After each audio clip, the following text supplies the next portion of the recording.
होश में हमारे शब्दों को ध्यान से सुनना।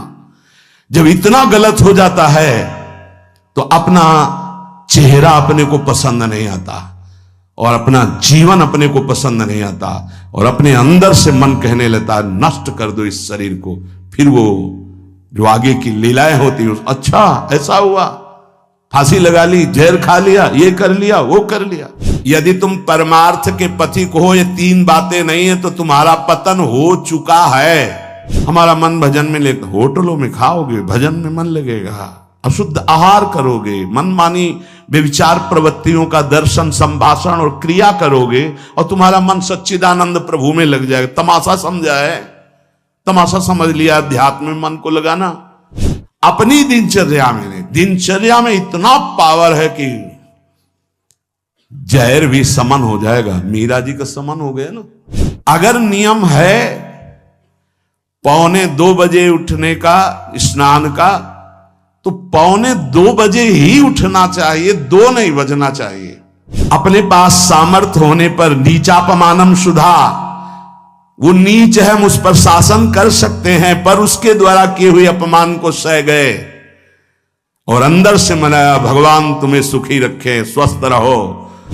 जिसका इंद्रिय मनोनिग्रह युक्त समय व्यतीत होता है भगवत चिंतन में, वो महापुरुष है, अभी वर्तमान में ही है।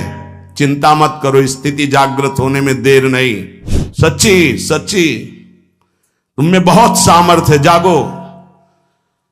अगर झुक गए तो रौंद दिए जाओगे। ये 8 बातें भगवत भक्त अपने जीवन में जांच ले कि है कि नहीं है, अगर ना हो तो धारण कर ले। पहला है, संत महापुरुष आपके जीवन में है कि नहीं, ये जांच करनी है। देखा है हमने, अगर किसी संत को आदर्श मानकर आप नहीं चल रहे हो तो दिमाग को खसकते हुए देखा, खसक गया है दिमाग। वो मनमानी आचरण केवल सिद्ध बनने के लिए कर रहे हैं।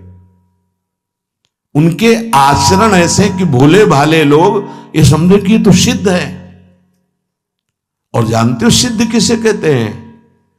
ब्रह्म भूता प्रसन्नात्मा न सोचति न कांक्षति समः सर्वेषु भूतेषु मद भक्तिम लभते पराम निर्माण मोहाजित संग दोषा अध्यात्म नित्या विनिवृत्त कामा द्वंद्व विमुक्ता सुख दुख संगई गच्छन्त मूढ़ा।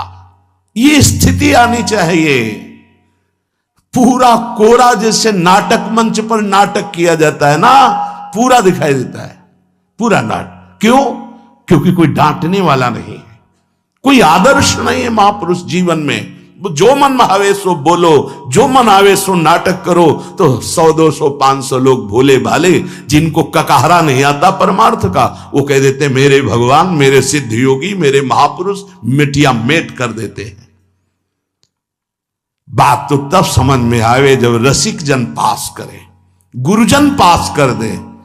अपने मन से कुछ नहीं होता, जिसे महापुरुष पास कर दे वही होता है। संत महापुरुष कहे ठीक चल रहे हो, ठीक है, या वो मौन स्वीकृति दे दे, ठीक है। अपने मन से सिद्ध बनने पर सिद्ध थोड़ी कोई हो जाता है। जीवन में तुम्हारे संत हैं कि नहीं, बस इतनी बात देखो। अब एक भगत जी आए थे, अपने लोग तो सबका आदर ही करते हैं। उनका दिव्य रूप से हनुमान जी हमारे सामने प्रकट हुए थे। सच्ची बात कह रहे हैं, जिस समय दिव्य रूप हनुमान जी ने धारण किया तो हनुमान जी महाराज के ही भाई पवन पुत्र भीम कंपायमान थे। भीम जैसे हनुमान जी वैसे भीम, बड़े बड़े पर्वतों को अपनी टक्कर से चूर करने की सामर्थ्य रखने वाले। अभी पैदा ही हुए थे भीम और गोद में लिए हुए माता कुंती चल रही थी। अचानक सिंह निकला, दहाड़ हुई तो गिर गए भीम। तो जिस चट्टान पे गिरे चकना चूर हो गई चट्टान, और उस आवाज से भयभीत होकर भाग पड़ा सिंह। अभी गोद में बच्चा थे।